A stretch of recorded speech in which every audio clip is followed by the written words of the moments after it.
हैदराबाद तेलंगाना में भी बाबरी मस्जिद की यादगार बनेगी।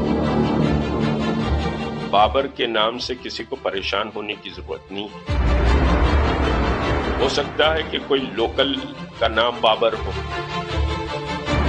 वहां पर पूजा होती थी, अर्चना होती थी, हवन होते थे, सारी चीजें होती थी। देश को बांटने का प्रोपेगेंडा है।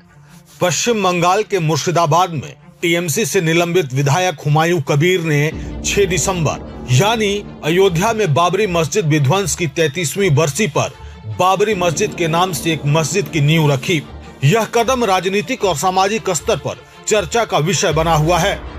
इसी बीच हैदराबाद में तहरीक मुस्लिम शब्बान के अध्यक्ष मुश्ताक मलिक ने घोषणा की है कि जल्द ही हैदराबाद में भी बाबरी मस्जिद नाम से एक स्मारक बनाया जाएगा।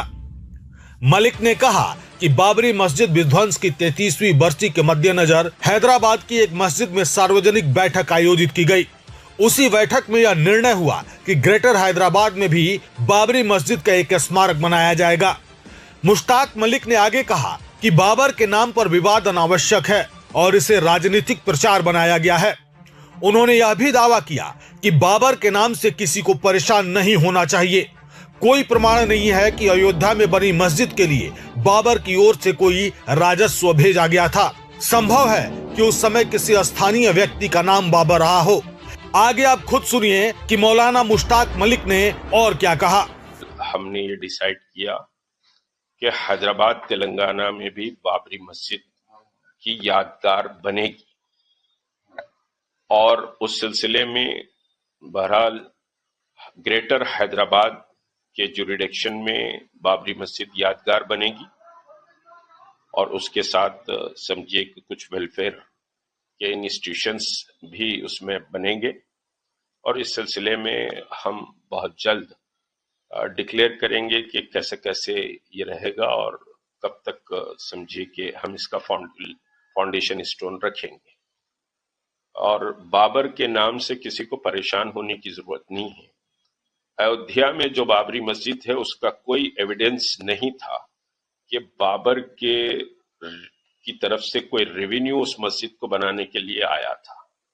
हो सकता है कि कोई लोकल का नाम बाबर हो, लेकिन अब भारतीय जनता पार्टी और आरएसएस बाबर को एक इश्यू बनाना चाहती है और बाबर का पीरियड बहुत शॉर्ट पीरियड भी रहा और बाबर के पीरियड में कोई बहुत ज्यादा वो भी नहीं रहा। और फिर तुलसीदास की जो रामायण है, वो तुलसीदास की रामायण को अगर हम देखेंगे तो वो बाबरी मस्जिद के कंस्ट्रक्शन होने के 60 ईयर के बाद तुलसीदास की रामायण आई।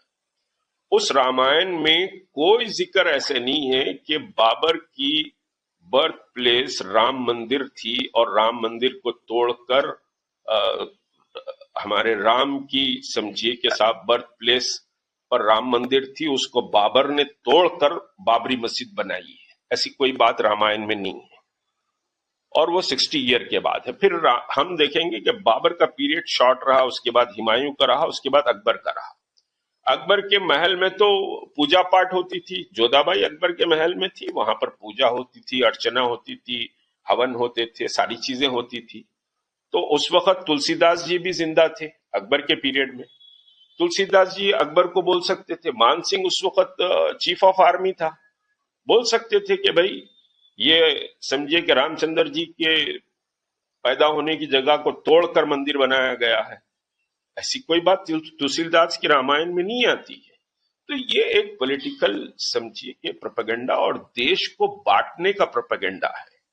इससे जो भाईचारगी थी हिंदुओं में, मुसलमानों में, सिखों में, ईसाइयों में, दलितों में, ये सारी भाईचारगी को इससे तोड़ दिया गया है और नफरत के बीच बो दिए गए हैं।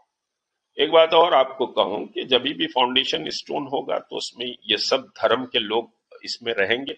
ये कोई नफरत की जगह नहीं रहेगी, मस्जिद मोहब्बत की जगह है और उसमें तमाम धर्मों को हम बुलाएंगे।